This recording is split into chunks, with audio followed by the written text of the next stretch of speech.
Assalamualaikum warahmatullahi wabarakatuh.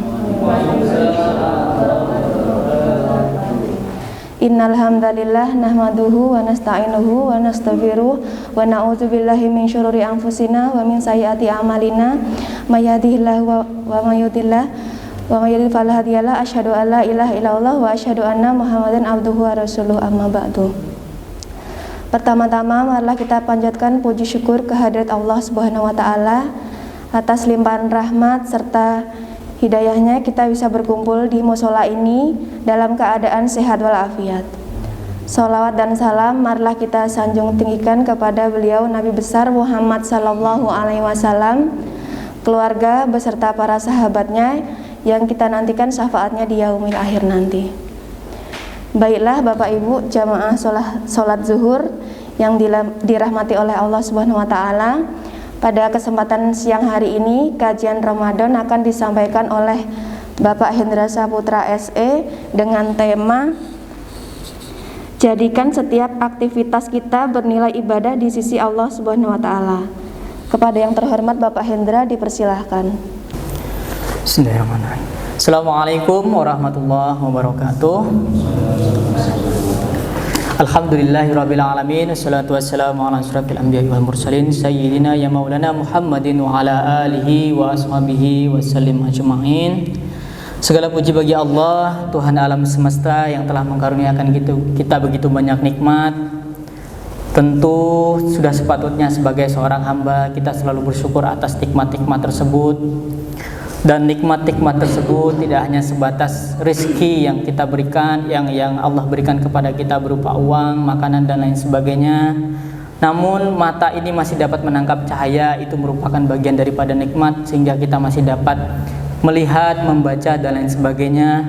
Kulit ini masih bisa merasakan panas dingin dari suhu di luar sana, itu juga merupakan nikmat. Kemudian rasa lapar yang Allah berikan itu merupakan juga nikmat. Dengan adanya rasa lapar, maka makanan yang kita makan menjadi begitu nikmat.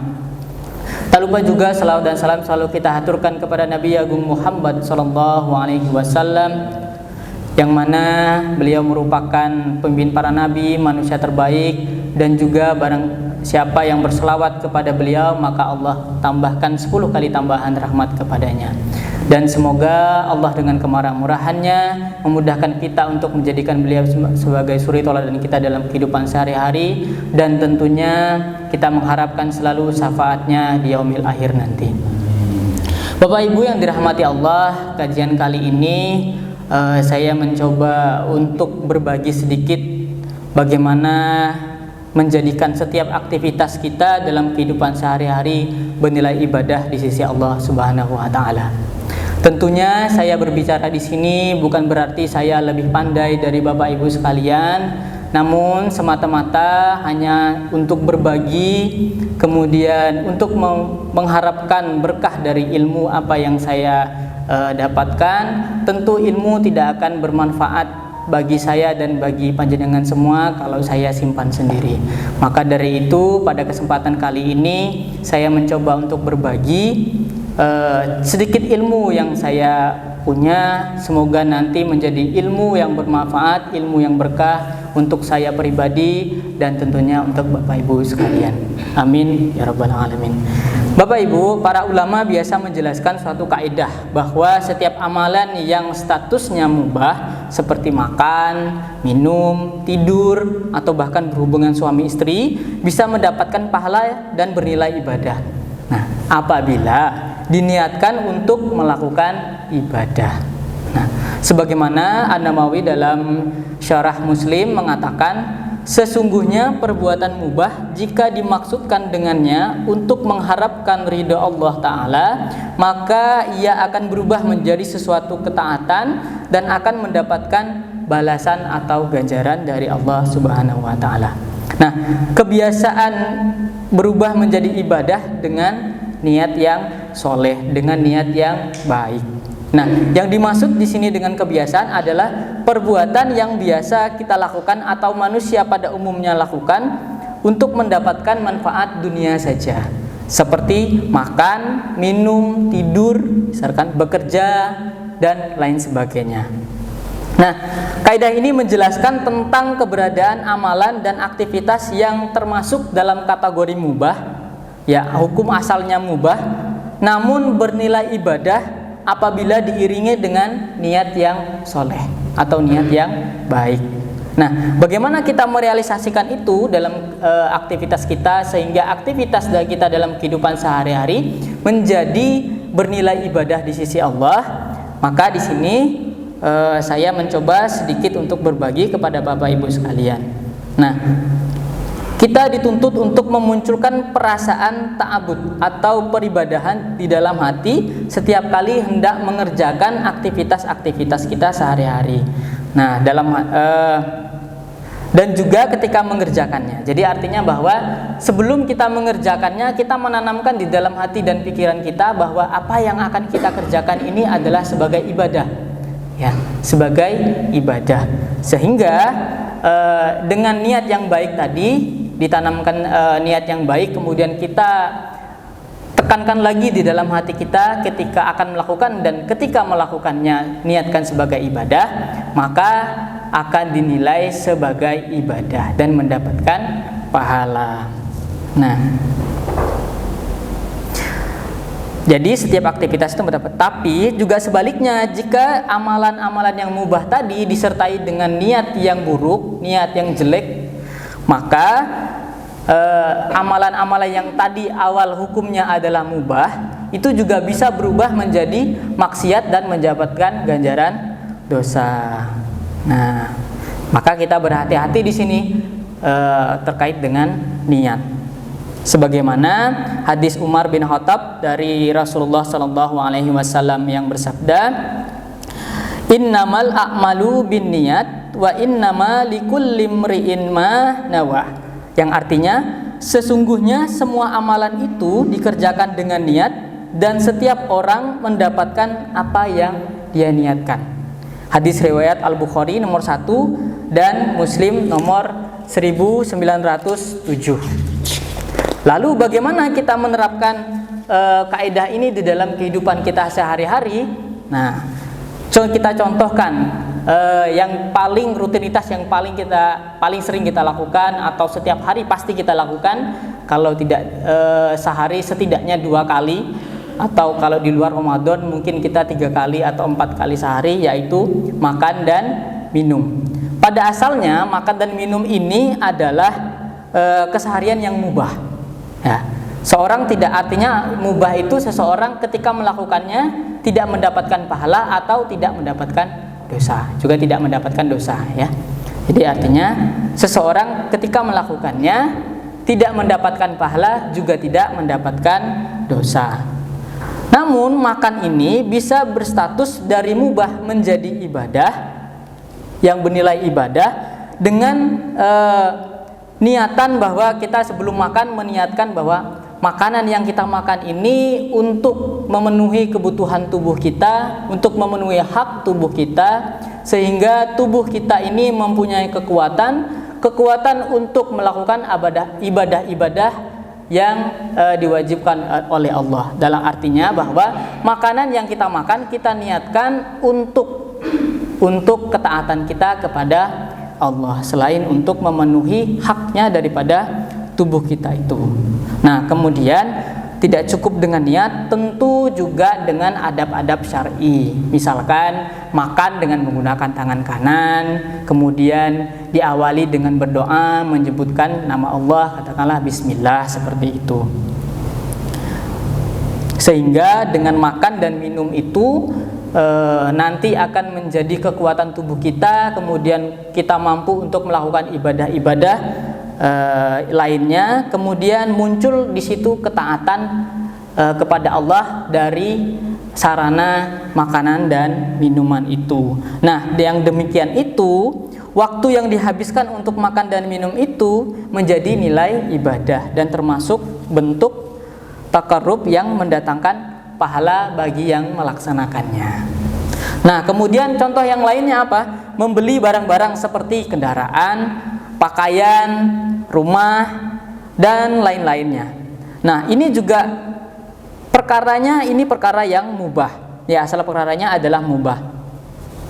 Namun ini juga bisa menjadi sebuah bernilai ibadah di sisi Allah, tentu juga dengan diiringi niat yang soleh.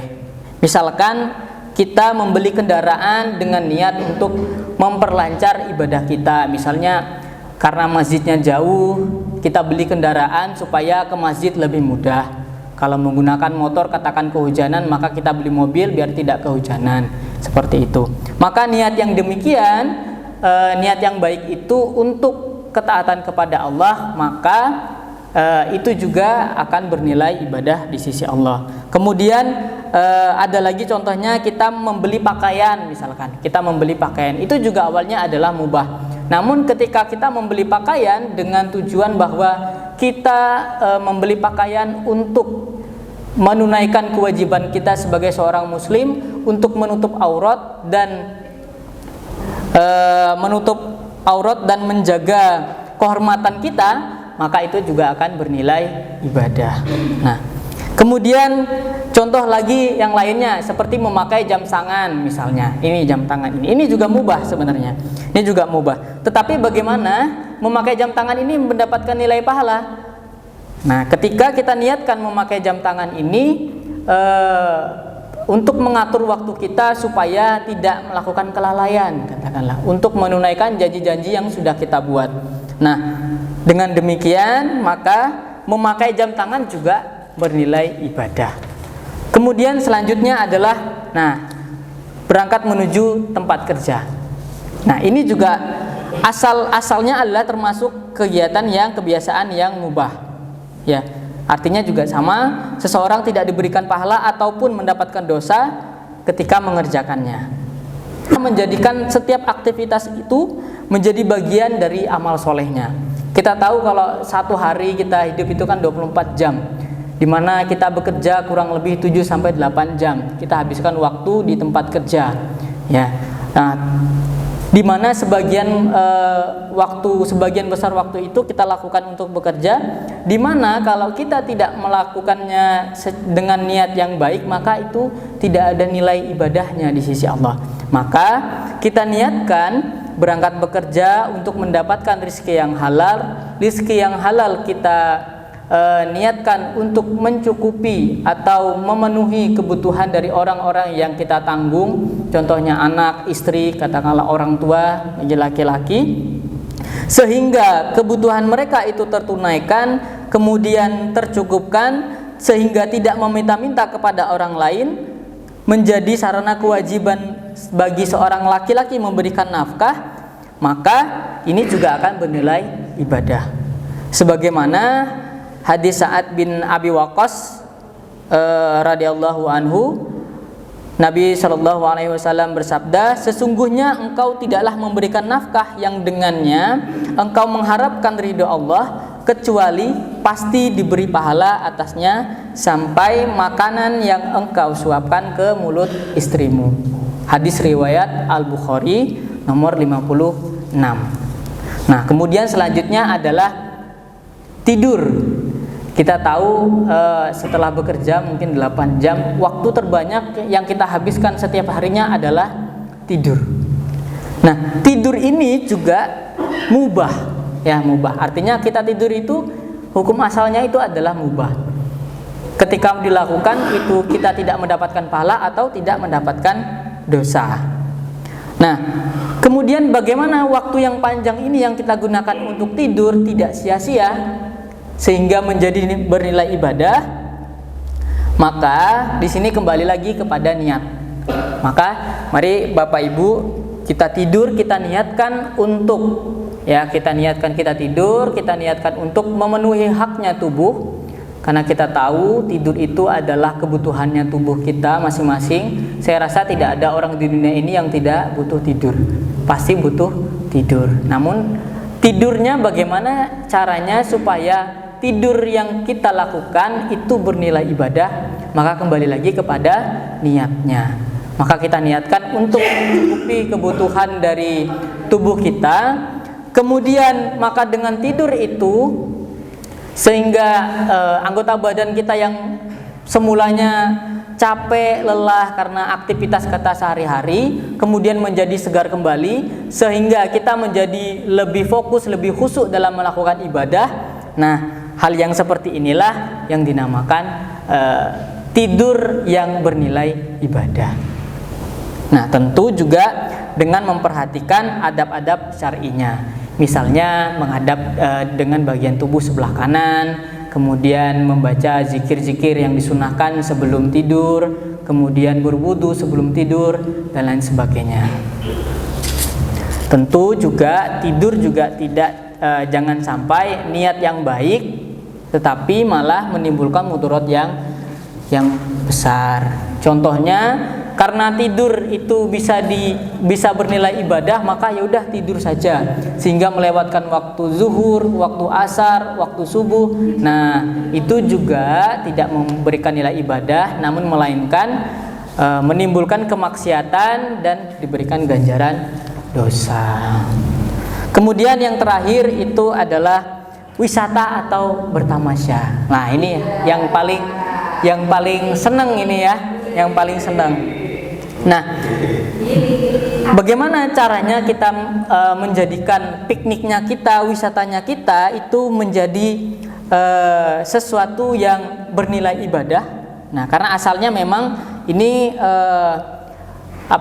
perkara ini mubah ya, kecuali selama tidak mengantarkan kepada sesuatu yang haram ya. Bisa mendatangkan pahala bagi seorang yang melakukannya jika ia mengiringi dengan niat yang baik. Sekali lagi, niat yang baik. Misalkan dengan niat untuk memberikan ketenangan, waktu istirahat, kemudian mengendurkan pikiran dan jiwa, karena jiwa akan merasakan kejenuhan karena banyaknya rutinitas kita setiap hari, maka perlu adanya refresh kembali dengan wisata. Seperti itu.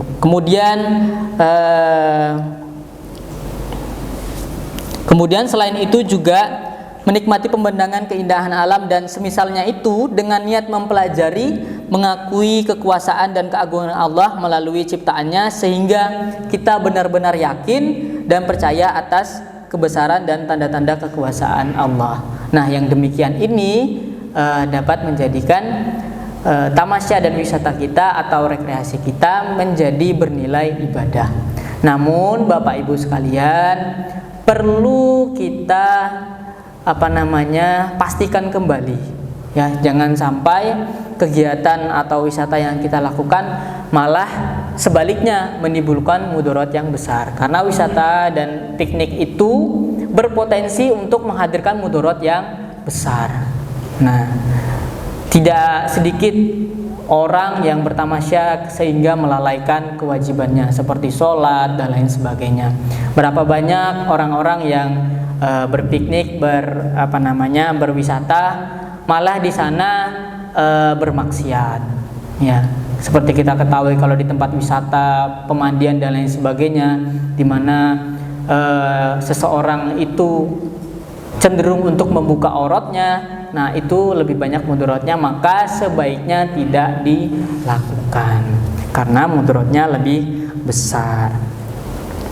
Nah, ini tadi contoh-contoh kaidah penerapan bagaimana menjadikan aktivitas kita dalam kehidupan sehari-hari bernilai ibadah. Kalau saya ringkaskan bahwa kebiasaan jika dilakukan dengan niat yang baik maka menjadi amalan dan ketaatan. Tetapi juga jika dilakukan dengan niat yang jelek maka akan menjadi perkara dosa dan kemaksiatan. Ya. Seperti juga diungkapkan oleh para ulama, orang yang pandai dia jadikan amalan mubahnya menjadi ibadah. Adapun orang yang lalai, ia jadikan ibadahnya menjadi sebatas kebiasaan saja. Jadi Bapak Ibu sekalian, mari kita saling mengingatkan, saling berlomba-lomba bagaimana setiap hari, setiap waktu, setiap aktivitas kita menjadi nilai ibadah di sisi Allah Subhanahu wa taala, sehingga setiap detik, setiap menit dan setiap jam dalam hembusan nafas kita itu menjadi amal soleh untuk kita semuanya. Baik, sekian dari saya. Mudah-mudahan yang sedikit ini memberikan manfaat. Sekali lagi kami mengingatkan kepada diri saya sendiri dan Bapak Ibu sekalian, mari kita jadikan bulan Ramadan ini sebagai sarana kita untuk melatih diri kita. Jadikan bulan Ramadan ini sebagai sarana pendidikan. Jika di sekolah formal kita mendapatkan pendidikan dari SD, SMP, SMA sampai dengan sarjana, untuk pekerjaan, untuk memudahkan pekerjaan kita, maka jadikan juga Ramadan ini sebagai sarana pendidikan kita untuk ketakwaan kita di bulan-bulan selain Ramadan, ya. Jadi jangan sampai kita menjadi orang-orang yang lalai sehingga bulan Ramadan kita kencang ibadahnya, ketika Ramadan berakhir, Syawal tiba, seolah-olah kita keluar dari belenggu, kita lepas dari belenggu, ya. Itu adalah orang-orang yang merugi. Dan tujuan dari Allah menyuruh kita untuk berpuasa itu sehingga tidak tercapai. Apabila kita menjadikan puasa ini menjadi sarana latihan, sarana pendidikan untuk 11 bulan berikutnya, maka insya Allah kita adalah orang-orang yang beruntung itu, yang mendapatkan manfaat atas puasa itu, yaitu menjadi hamba yang bertakwa. Demikian yang dapat saya sampaikan. Kebenaran datangnya dari Allah dan kesalahan itu berasal dari kebodohan saya sendiri. Mohon untuk dimaafkan. Semoga sedikit yang saya sampaikan hari ini memberikan manfaat untuk saya dan untuk Bapak Ibu sekalian, untuk dapat kita terapkan dalam kehidupan sehari-hari. Wabillahi akhir kata, wabillahi taufiq wal hidayah. Assalamualaikum warahmatullahi wabarakatuh. Bapak Ibu jamaah salat zuhur yang dirahmati oleh Allah Subhanahu wa taala. Itulah tadi kajian Ramadan pada siang hari ini. Semoga apa yang disampaikan beliau bermanfaat untuk kita semua. Sekian dari saya, apabila ada salah dan kurangnya saya mohon maaf yang sebesar-besarnya. Marilah kita tutup kajian ini dengan membaca doa kafaratul majelis. Subhanakallahumma wa bihamdika asyhadu an la ilaha illa anta astaghfiruka wa atubu ilaik. Wassalamualaikum warahmatullahi wabarakatuh.